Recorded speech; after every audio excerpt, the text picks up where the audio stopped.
Mun kula terangno kiamat iki, soal kiamat itu seru, ora usah ndelok.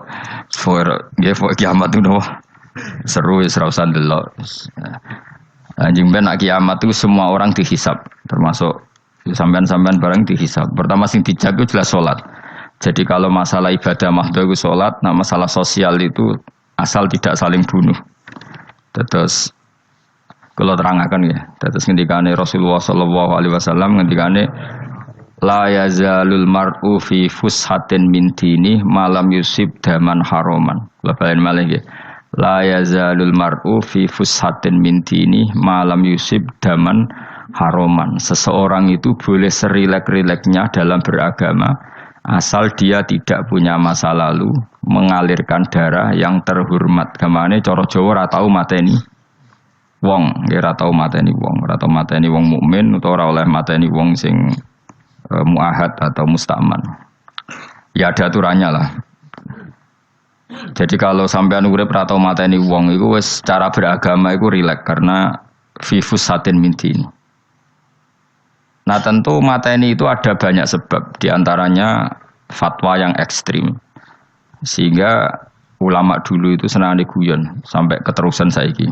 Jadi kabeh wong alim khase sering guyon karena memang menghindari omongan penting. Kenapa? Karena sekali omongan penting ini kadang yu'addi ilal fatwa bitaqatul. Takutnya fatwa itu ekstrim, kemudian saling apa? Saling bunuh. Sehingga masyhur itu ada pepatah bahwa statement ulama atau kolamul ulama, penanya ulama itu ahaddu minas sayf, lebih tajam ketimbang apa? Pedang, karena bisa menimbulkan macam-macam. Sehingga dulu banyak ulama kalau bab jinayat itu sudah tidak mau baca bab jinayat. Jinayat itu karena ya takutnya fatwanya itu ekstrim. Ada beda zaman Nabi itu kan enak ya. Sing Kanjeng Nabi mesti bener ya. Musuhnya Abu Jahal CS mesti salah ya. Tukaran saiki wis gak seru. Tukaran mbek kowe repot. Masih aku musuh sampean iki sowe bener sampean. Wong ora tau urip ora tau seneng mbok musuhi ku piye ngono dadi. Kan gak penak. Jajal misalnya kiai itu karena mbek santri, wong mesti kan normalnya bela kiai ini, mergo luwih alim luwih bener. Tapi kan cara pandang, lah iya sing bener kok mau ngalah kan. Iso wae sing disalahno pangeran iku sing saiki wong tuwa tukaran mbek anak, kira-kira wong nyalahno sapa? Nyalahno wong tuane apa anake? Cara kowe dadi hakim. Wong tuwa kok wani anak, kualat ngono ya lucu. Dene kan anak kok wani wong. Tapi wong tua kok wani anak, wong tua model opo? Anak wani wong tua ya anak model opo? Ya model milenial, model. Tapi potensinya itu sama-sama salah.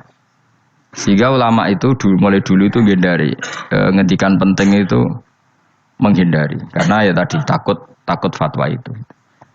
Saya ulang lagi ya, jadi seseorang itu selonggar-longgarnya dalam beragama asal tidak pernah membunuh. Tidak memburu darah yang seharusnya tidak terbunuh.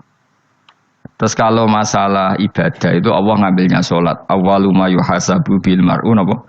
As-sholat. Pertama yang dihisab itu sholat. Jika sholatnya lolos, maka hisab yang lainnya napa? Ringan. Ya pun ngoten. Terus ada hisab-hisab yang iku lho waca, mungkin sampean iso ngantisipasi hisab. Nah, jadi la tazulu qadama Adam atau qadama ibni Adam yaumal qiyamah hatta yus'ala an arba'in. Pertama ditanyakan dari sifat mudanya, dihabiskan untuk apa, umurnya untuk apa, hartanya dari mana, setelah mendapat untuk apa. Terus wa an ilmihi madza amila bihi, terakhir setelah mendapat ilmu itu apa yang dia perbuat.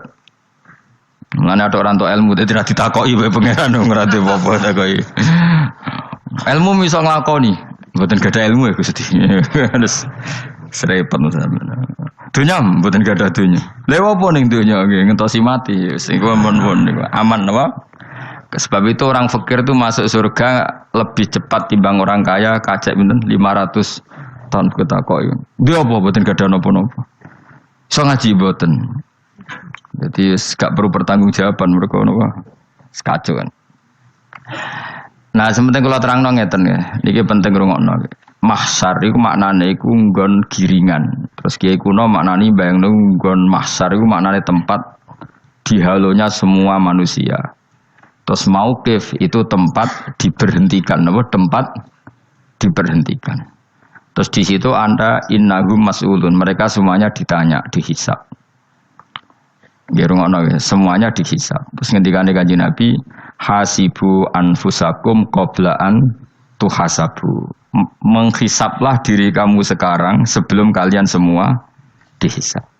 Sehingga potensi kita ini umat Islam utamanya sing tahu ngaji-ngaji ini, sampean semua dihisab ini kemungkinannya kecil. Karena ketika kowe ning donya sampean sedanteni kan biasa wis donga robbana zulamna anfusana. Jadi ya Allah, saya ini benar-benar mendolimi diri kita sendiri. Karena tujuannya hisab itu taubah. Taubah itu mempermalukan mereka di depan umum. Saya ulang lagi ya. Jadi semua hisab itu taubihan, mempermalukan mereka di depan umum bahwa mereka orang yang buruk. Sementara kamu di dunia sudah sering ngaku orang buruk. Selain ya wis roh wong akeh, maksudnya ini kan. Jadi kayak ngakuin apa robbana zalamna anfusana. Sehingga ngendikane Kanjeng Nabi sebuti hasibu anfusakum qabla an tuhasabu. Menghisablah diri kamu sendiri sebelum nanti kamu benar-benar dihisab. Sehingga umatnya Rasulullah itu kemungkinan kena hisab itu kecil sekali karena tadi sudah terbiasa menghisab dirinya sendiri. Apalagi kita, kata Rasulullah, saya dikasih hadiah yang para nabi sebelum saya enggak dikasih hadiah itu. Apa itu? 5 hal itu. Di antaranya apa? Kata Rasulullah, wa utitu khawatima suratil Baqarah. Saya dikasih terakhirnya surat Baqarah. Di surat Baqarah itu umatnya Nabi dapat bonus dan ini luar biasa, yaitu ayat Rabbana la tu'akhidna in nasina wa akhtana. Ya Allah, jangan hisab kami, jangan beri sanksi kami, jangan azab kami kalau suatu saat kita lupa atau salah. ASP nak kue urung salah, padahal mesti salah. Rai-rai ini gak mesti salah. Wes gawe perjanjian mbek pangeran Gusti.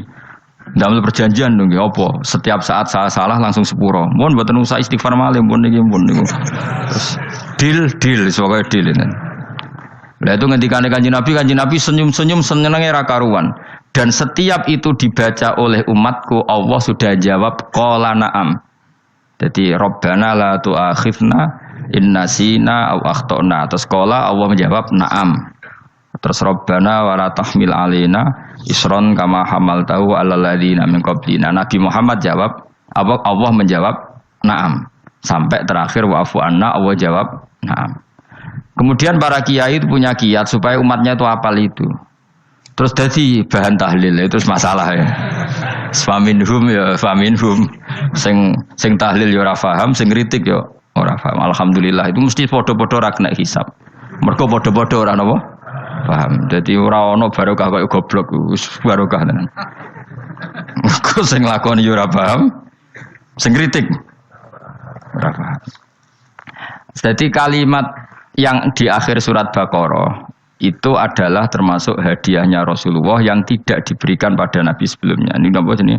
Utitu khawatima suratil Baqarah. Saya dikasih akhir surat Baqarah. Gini ku setiap doanya umat Nabi Allah jawab napa? Naam. Jadi ya Allah, la tu'akhidna, jangan kasih sanksi kita innasina au akhtona. Allah jawab naam.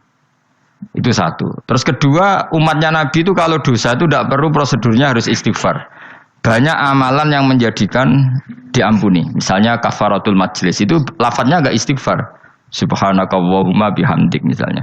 Dan banyak imatatul adza anit thoriq. Misalnya Nabi pernah cerita ada seseorang yang nakal, kemudian gara-gara menyingkirkan duri di jalan yang ganggu orang lewat, kemudian Allah memaafkan. Ada yang dimaafkan karena ngombeni anjing, macam-macam lah. Kemudian ngombeni santri,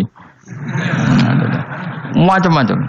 Sehingga potensi kita dimaafkan itu tinggi sekali karena ada sekian amal yang itu menjadi sebab ridhanya Allah Taala.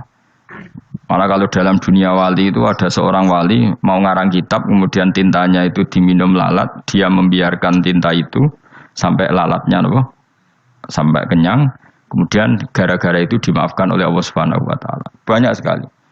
Sehingga potensi kita dimaafkan tinggi. Terus turu sudah ada orang rasani wong enggak macam-macam lah. Iku ya insyaallah di sepuro pangeran. Dadi ana wali mergo kakean apa? Turu. Ditakoki, "Kenapa kowe kok turu wong wali? Mboten siap roh donya, Gusti." "Kenapa?" "Donya wis rusak tok, patok mboten roh Gusti." Lah iku ya mari swarga napa? Ya swargane wong turu ya kira-kira.